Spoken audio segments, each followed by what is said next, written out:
তৃণমূলের অপপ্রচারের জবাব দিতে অভিনব রাজনৈতিক কর্মসূচি বিজেপির।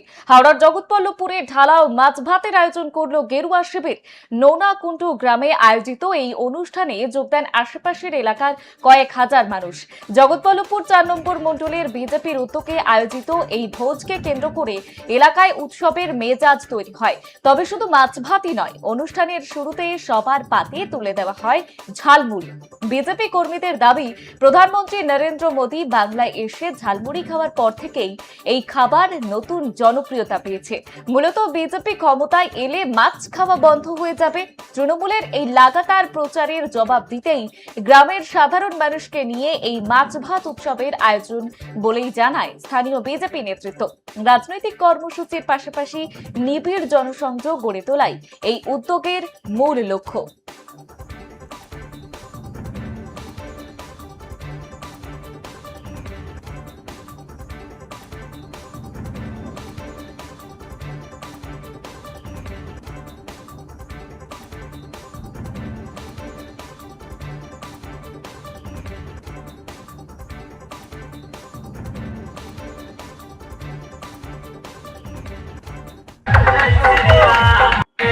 মাছ ভাতের অনুষ্ঠানটা আমরা করেছি আমাদের মাননীয় রাজ্য সভাপতি শ্রমিক ভট্টাচার্য মহাশয়।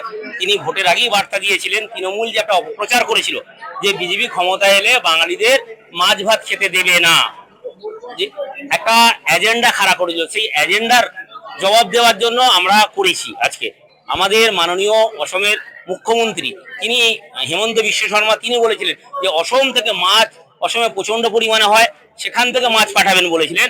আজকে আমরা লোকাল স্তরেই মাছ জোগাড় করে সমস্ত গ্রামবাসীকে আজকে আমরা একটু মাছ ভাতের ব্যবস্থা করেছি।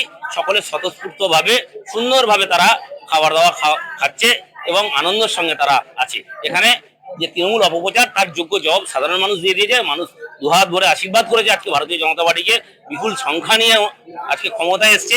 আগামী দিনে আমাদের এখানে কোনো কারো অসুবিধা হবে না। যে এজেন্ডা খাড়া করছিল তৃণমূল, তার যোগ্য জবাব দিয়ে দিয়েছে সাধারণ মানুষ।